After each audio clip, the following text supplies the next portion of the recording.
But Brandon, let's move on into our next region, and we're going to look at the West region. And just for our audio listeners who can't see the bracket, because I'm going to try to put it up for the YouTube folks so that they can see the bracket. Running it down, we've got Xavier at number 1 playing a play-in game winner for number 16. Really doesn't matter. They're probably going to win that game. Then you have Mizzou, the 8 seed, going up against FSU, the 9 seed. Then the Ohio State University going up against the Jackrabbits from South Dakota State. Then the Zags going up, or the Zags. I always say Zogs. Zags. It's the Zags, It's the Zags going up against UNC Greensville, and they are the 13 seed playing the 4. Then you got Houston, the 6 seed that we'll talk about in a second. Then San Diego State, they're playing the 11 seed. That's going to be a good matchup between some non-Power 5 teams.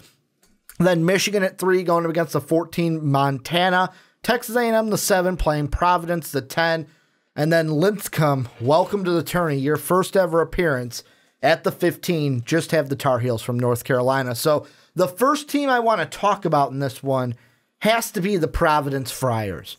Because to me, they got their tournament seeding because of what they just did. 3 overtime games in a row. First one, not the most impressive one. You win in overtime, but it was to Creighton. All right, cool. You moved on. But then, on March 9th, you beat the 1 seed, who still ended up being a 1 seed, the Xavier Musketeers. You beat them 75-72 in overtime. Then the next day, March 10th, the final for your conference tournament, you take Villanova, the 2 team in the nation, another 1 seed. You're tied 60-60 at one point. You take them to overtime, only to lose 76-66. They almost were giant killers and beat 2 1 seeds in 2 days. They are the 10th seed going up against Texas Tech. Are they the team on that double-digit line? Are they the most susceptible to getting upsets and going far in this tournament from the West? Well, so far, Providence has shown that lately. And what do we talk about all the time in college basketball? Just got to catch fire. What's going to be the team that catches fire at the right time? You got to be hot at the right time. And right now, that's Providence. And the fact that they're going to overtime, they're forcing overtime, they've got the fight, they've got the heart, they're playing good defense, they're putting up the points. Those are the teams you don't want to play. And that's exactly what Providence is doing right now. And that's impressive. You know, that's absolutely impressive. It does not matter. Again, it doesn't matter what you did throughout the rest of the regular season. It doesn't matter what your record is right now. Who cares? It matters what have you done for me lately. And right now, Providence has been doing a whole lot lately. Well, and I want to ask, I don't think they're going to ever meet because I don't think Providence is getting to the Elite Eight. Do you think the committee knew what they were doing when they were like, all right, Providence, you're a 10th seed. What 1 seed are we going to give you? Let's go ahead and give you Xavier. Let's go ahead and give you the 1 seed that you beat on March 9th. Do you think that's the committee kind of saying, yeah, we know what we're doing there. We know what we're doing when we're giving you the region with the 1 seed that lost to that 10th seed? Think there's a little bit of that going on? I don't know about that. I don't know about that. It may just be happenstance, but I think it's funny how it worked out. Here's one thing. 2 teams I want to mention next. The hottest teams for me in this region coming out of their tournament. The first one, number 3, Michigan. They're a team that ran the table, beat Purdue in the Big Ten final. However, the thing is, they've been having to sit for a week. They got to sit for now a few more days. This is more than normal because now they know at least who they're playing and they can actually have practices and game plan for an opponent. However, there could be a possibility that they play the other most hot team in this region coming into this in the Houston Cougars, who I mentioned made a run, almost won their conference tournament over Cincinnati. Out of the 2, who do you think has the better chance to go the furthest in the West? Because right now, and this could all change, I'm saying that asterisk again, I've got Houston playing Michigan in the second round. Michigan moves on. Michigan's going to my Final Four right now. That's how hot I think they are, right behind Muhammad Ali Abdul-Rahman. I think Michigan's really hot right now. I mean, they've been one of the hottest shooting teams for quite some time, and certainly from 3, and they're led by Abdul-Rahman. You got to watch out for Michigan because if you cannot stop them from 3, they will continue to bury you. They're a hot team. Remember Michigan last year? They were strong. They were pretty good. They had a nice little run in the tournament where they ultimately lost to who? Was it Louisville? Yeah. They are competitive when it comes tournament time. Those are the teams that you get scared of. The teams that have been here. The teams that have the experience. The teams that are comfortable once it gets to March Madness. You said last year's tournament? Is that what you said? I said last year's tournament. Last year's tournament, they did go on a run. They defeated Louisville in the second round, lost to Oregon. They beat Louisville, and then they lost to Oregon in the regional semifinal. Thank you for the correction. Yeah, they beat Louisville. It was a close game. I couldn't remember. However, they've had, since 2013, their last 4 appearances, 2013 was the year that they went on the run that everyone's comparing this one to. Went on the run, won the conference title, and then went on a run, lost to Louisville in the national championship game. Then that next year, 2014, they go on a run, lose to Kentucky in the regional final. Then 2016, they lose in the first round. They win the opening round, lose in the first round to Notre Dame. And then last year, they lose on that Sweet 16 game to the Oregon Ducks. This is a team, like I mentioned, many are comparing this to the 2013 team. Won the Big Ten tournament, caught fire, went all the way to the national championship. Could that be the same case for this year's Michigan Wolverines? Could they catch fire and win because of what region they're in? Because I look at the teams that they're playing, and it's like, to me, the toughest opponent they could play is in the Sweet 16, North Carolina. I think it's going to be one of those two teams, North Carolina or Michigan, that come out of the West. Well, Ricky, quite honestly, look what they did in the Big Ten championship. You know, they did an excellent job. They played really well. They really did well against Purdue. Purdue is a great team. We know that, but Michigan was just better. They were just better. They were better shooters. They were a better overall team. And where Michigan is right now, in the region they are in the road that they have, I think their second game will be interesting. I think that they most likely will be up against Houston. That's what. And Houston, we know Houston made a nice run there at the end. So that could be a very interesting game, 3 versus 6. But you never know. You never know. Again, as long as Michigan's 3-point shooting is on point, they're going to be dangerous, and they're probably going to win the games. No. One team, hold on. Go ahead. One team I want to talk to you about, moving along. Mizzou. Yes, that's what I was going to bring up next. We're Michael Porter Jr. Did not look too great. You wanted to talk about him almost every other podcast. Yes. And I didn't, because I didn't care. Because what he did, coming back for Mizzou, going 5 of 17, not looking strong, not looking 100%.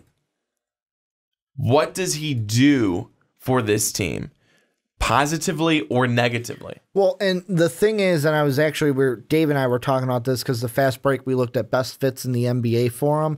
When I looked at his first game back, you could tell it was, so he, after the game, said he was about 65% ready, but with me, I'm like, all right, you're 65%, but you played in the game. You could tell he didn't fit offensively. Like, he didn't know where to fit in offensively with this team. There's still that little bit of, if you're 65%, are you doubting your back at all when it comes into it?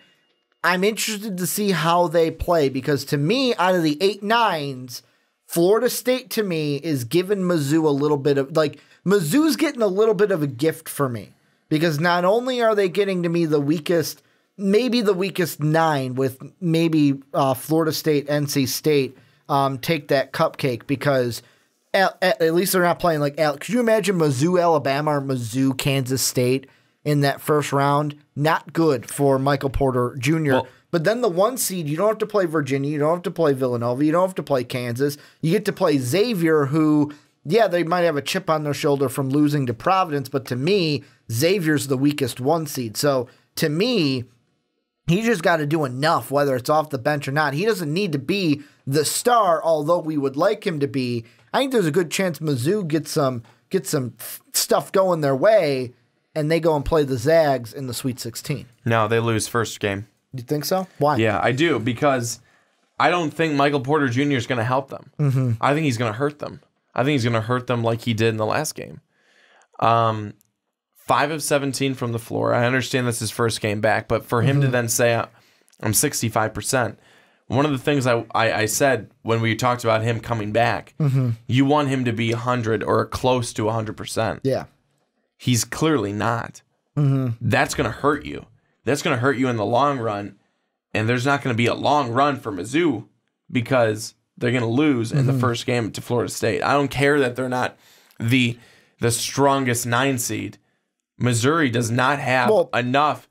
And 8-9s are flip of a coin. And I'll tell you what, Michael Porter Jr., right now, again, if he's not 100% healthy, if he's not there, he does more damage for his team than he does positive things. That's not good.